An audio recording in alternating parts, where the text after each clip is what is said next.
Bonjour à tous et bienvenue dans une nouvelle vidéo sur la chaîne de HKTech.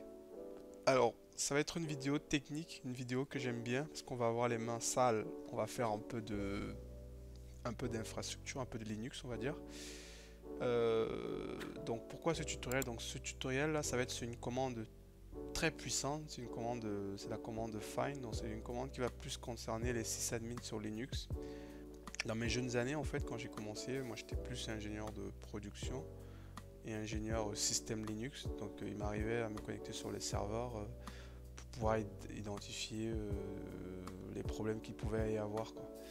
Et il y a une commande très utile à l'époque que je ne maîtrisais pas, mais avec le temps j'ai commencé à la maîtriser, je l'utilise toujours. C'est la commande find. Donc c'est une commande hyper puissante que j'aimerais vous présenter aujourd'hui. Donc j'aimerais qu'on travaille un peu sur ça.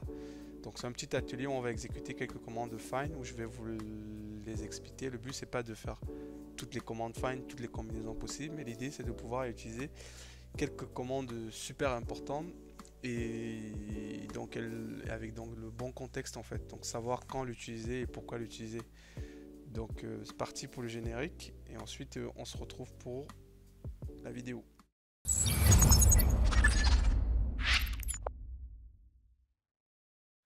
Alors, donc c'est parti, je vais lancer mon terminal. Donc on va travailler dans le dossier SHTMP. Donc il y a un certain nombre de fichiers et on va utiliser, on va manipuler un peu la commande find pour faire quelques opérations sur ces fichiers-là. J'ai rien préparé, hein, donc c'est vraiment à la run again en me basant sur mes expériences en fait, mon expérience que j'ai sur find. Et on va manipuler un peu des fichiers qui sont dans nos dossiers /tmp. Donc déjà, il faut se dire que find vraiment c'est pour faire la recherche. Donc find, recherche, voilà, trouve ou chercher. Bon, ceux qui connaissent bien anglais, c'est plutôt explicite qu'en terme. Donc le but c'est surtout sur des fichiers. Donc find c'est principalement lorsqu'on veut débugger des problèmes, c'est un fichier qui manque, on veut vérifier, on veut trouver rapidement une log, on veut trouver s'assurer qu'un fichier existe, on veut vérifier les droits sur des fichiers, mais on veut le faire à grande échelle, à l'échelle d'un dossier, à l'échelle d'un système, à l'échelle d'un disque même, pourquoi pas. Donc là, dans ce tutoriel, on va faire quelques commandes find. Donc quand vous commencez à faire la première commande qui me vient en tête, c'est se dire, si on veut lister par exemple tous les fichiers qui sont même dans les arborescences sous-jacentes de mon Mac, là, de mon dossier TMP, comment est-ce que je fais? Donc il y a la première commande qu'on peut exécuter, qui est juste find point. Donc juste cette commande find point va vous lister de manière récursive tous les fichiers qui se trouvent dans votre arborescence. Donc moi, mon arborescence, c'est /tmp. Donc c'est à l'échelle du dossier. Si je fais par exemple find, euh, je vais prendre quoi comme dossier? C'est dit, hop, j'ai un dossier où j'ai quelques trucs là. Donc si je fais par exemple aussi find /agpython comme ça, en gros ça va chercher dans le dossier agpython tous les fichiers qu'il y a. Donc vous voyez, il y en a pas mal, mes fichiers git et tout ça. Mais nous on a dit on va faire dans /tmp. Donc si je fais find /tmp, ça me liste dans find.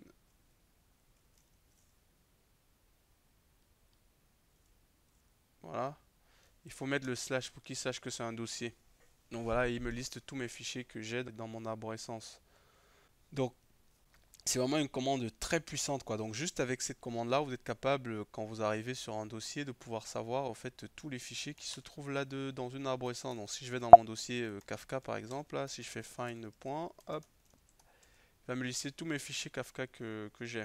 Donc ça c'est intéressant, mais je pense qu'on peut encore faire mieux. Donc maintenant, si par exemple j'ai besoin de trouver tous mes fichiers de log, on va revenir sur. Si je veux par exemple trouver tous mes fichiers .txt qui se trouvent dans le dossier /tmp, comment je fais? Donc je vais juste faire find. Si je mets point, ça va être dans le dossier courant, mais nous ce qu'on veut, on va aller chercher dans /tmp. Et là on va dire, on va rajouter l'option "name" et on va dire comme ça étoile.txt. De mémoire, il y a deux fichiers, un seul fichier, donc je dis il faut toujours, il trouve rien parce que c'est pas un dossier, il faut faire comme ça, slash, et là il trouve mon fichier Gisaline et il fait mon fichier lib.hot. Vous voyez là déjà c'est déjà un filtre en fait, donc c'est un premier filtre. Donc on a vu que le find /tmp, il me liste tous les fichiers. Par contre, si je rajoute le filtre pour me dire que je veux que les txt, il me permet de me filtrer les txt. Donc vous voyez déjà un peu où je peux en venir. Donc si vous êtes dans un dossier, vous avez besoin de filtrer toutes les images, tous les fichiers PNG et tout, vous êtes capable de faire ça.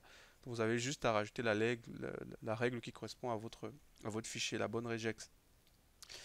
Maintenant, si je veux trouver, par exemple, disons, je veux juste qu'il me liste tous les fichiers, donc tous les éléments de type fichier, parce que là, je me suis basé sur l'extension. Mais l'extension, c'est pas Flap, parce que je peux avoir des dossiers. Regardez comment je vais tromper find. Donc, je vais retourner, je vais faire un mkdir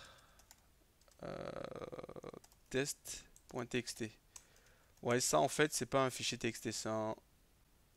Donc, généralement, j'ai un dossier test.txt, je le vois pas. Voilà, il est là mon dossier test.txt.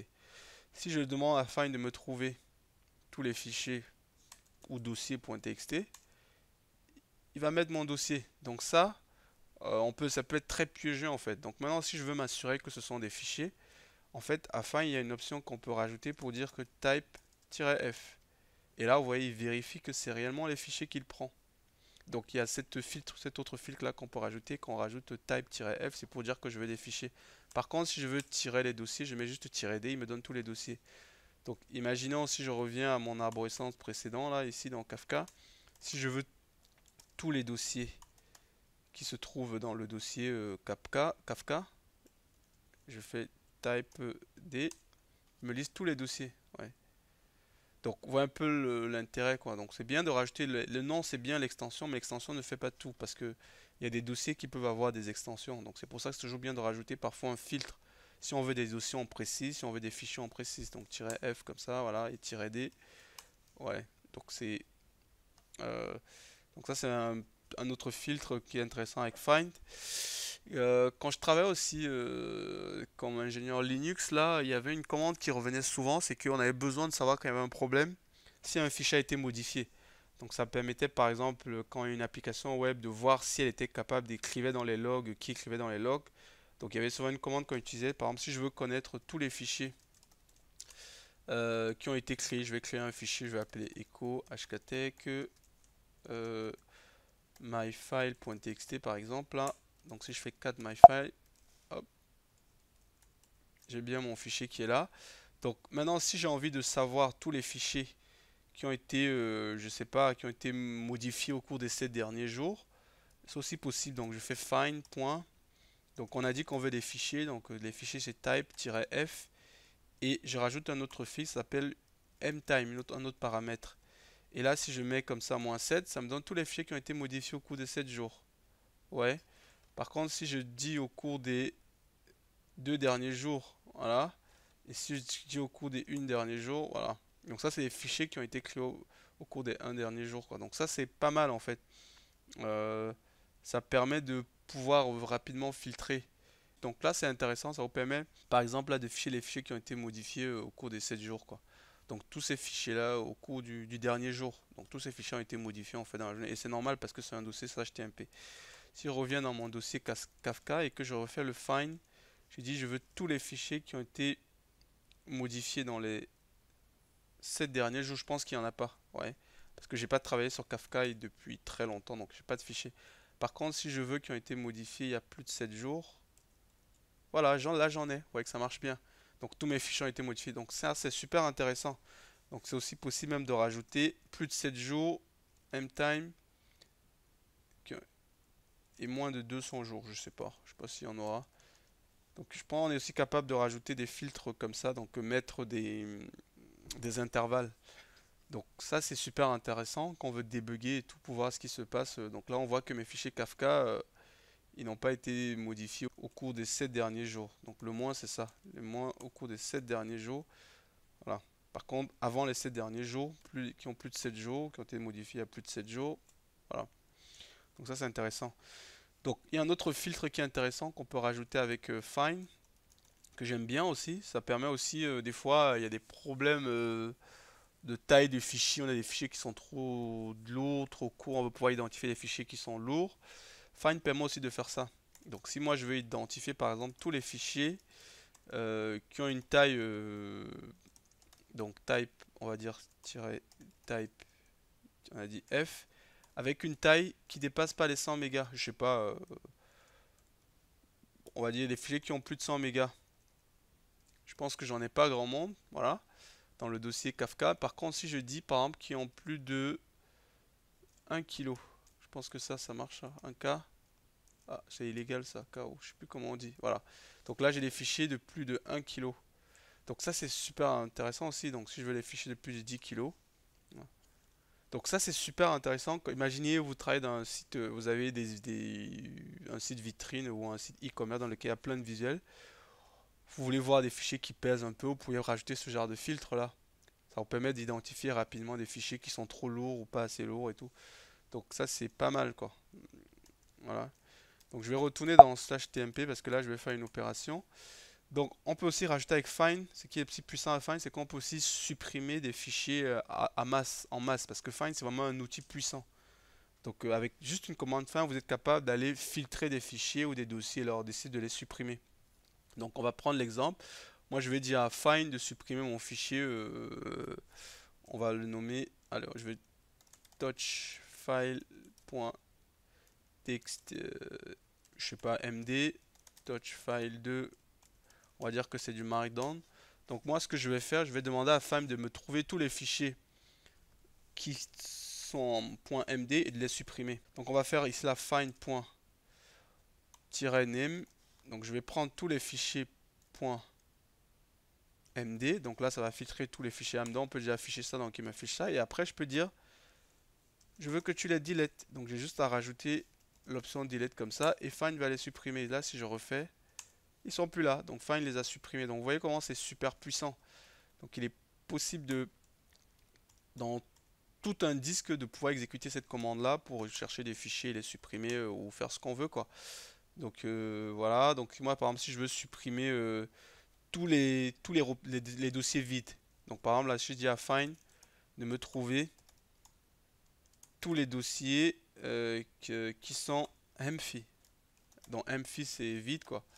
Normalement il devrait supprimer le texte. Et donc il a vu que powerlog c'est vide, il a vu que .txt c'est vide. Voilà. J'ai listé tous les fichiers qui sont vides. Maintenant si je rajoute delete, par contre ça c'est deny parce qu'effectivement c'est un dossier je pense qu'il est protégé par le système de powerlog, donc je peux pas le supprimer.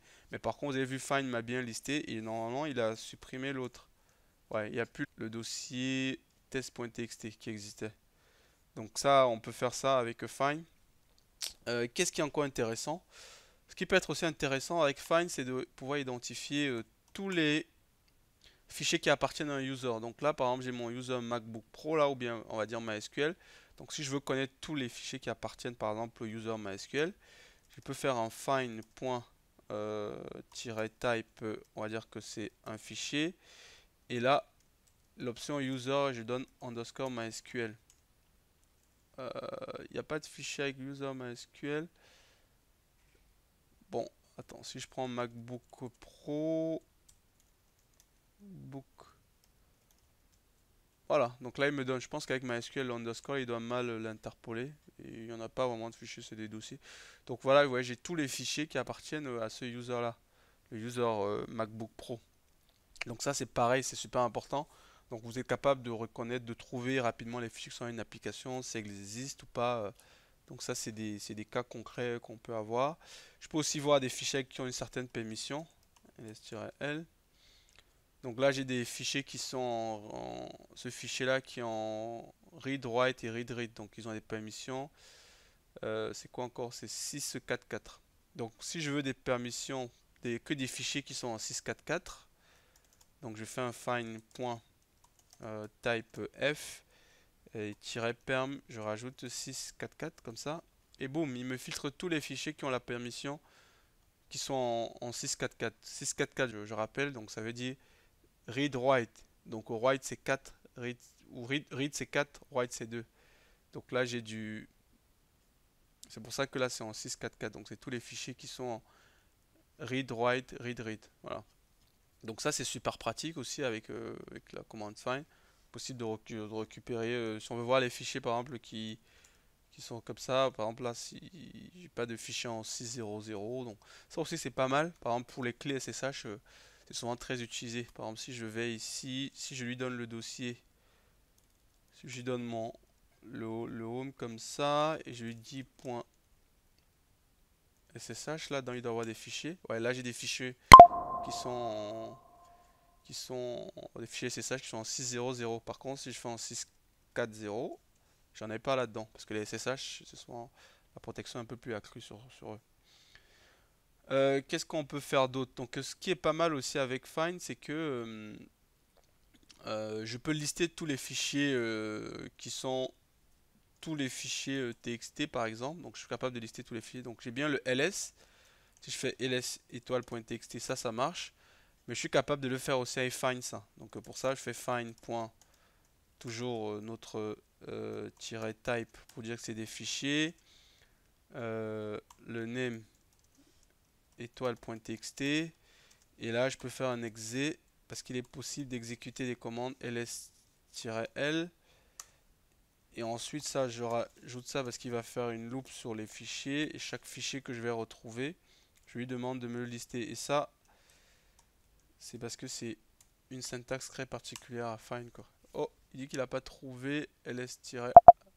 Oh, parce que il n'y a pas de tiret. Là, il me liste tous les fichiers. Donc là, en l'occurrence, il n'y a pas grand intérêt parce qu'il y a la fonction ls qui marche aussi. Mais il est possible d'exécuter des commandes. Donc là, vous pouvez imaginer, je peux dire, faites là, echo lsl comme ça. Hop, ouais, il m'affiche le lsl de mon fichier. Comme j'ai dit qu'il y a l'écho. Ouais. Donc si je peux rajouter ça, je suis ag de hktech. Voilà, donc avant d'afficher mes fichiers là, je rajoute ça devant. Donc ça, vous voyez, on peut imaginer pas mal de choses. Donc il est possible de, je sais pas, de rajouter des suffixes ou les faire en rapport à votre manager sur des fichiers. Par exemple là, je peux dire KO, ok, je sais pas, un truc comme ça, LKO pour dire que ces fichiers sont KO, voilà, parce qu'ils répondent pas à un filtre. Donc ça c'est pas mal et tout. Il est même possible aussi de faire des recherches aussi si je veux tous les fichiers qui contiennent je sais pas qui contiennent le nom Apple, voilà. Je veux tous les dossiers même, tous les dossiers qui sont Apple. Fait find point type d name étoile Apple. Et là, il va me lister tous les dossiers qui contiennent le nom Apple. Donc ça, c'est des... Ça, c'est... Voilà, qu'est-ce que je peux vous montrer d'autre, quoi. Donc voilà un peu un résumé de quelques commandes de find. C'est vraiment une commande très très puissante qui est très utilisée par les sysadmins, par les syslinux, par les ops et tout. Et c'est vrai qu'avec le cloud, ça se fait de moins en moins d'aller se connecter sur des serveurs pour jouer de ce genre de commandes, mais c'est très pratique de les connaître. Surtout quand on a un problème qu'on doit débugger, c'est vraiment un outil qu'il faut avoir sous la main. Et ces commandes-là doivent être en réflexe en fait, si vous voulez être plus à l'aise quand il faut débugger des problèmes sur des serveurs Linux. Donc c'est terminé. Si vous appréciez la vidéo, n'hésitez pas à vous abonner. Vous pouvez mettre aussi des commentaires si vous appréciez. Je pourrais faire souvent quelques vidéos dans ce style-là. Allez, merci et à très bientôt.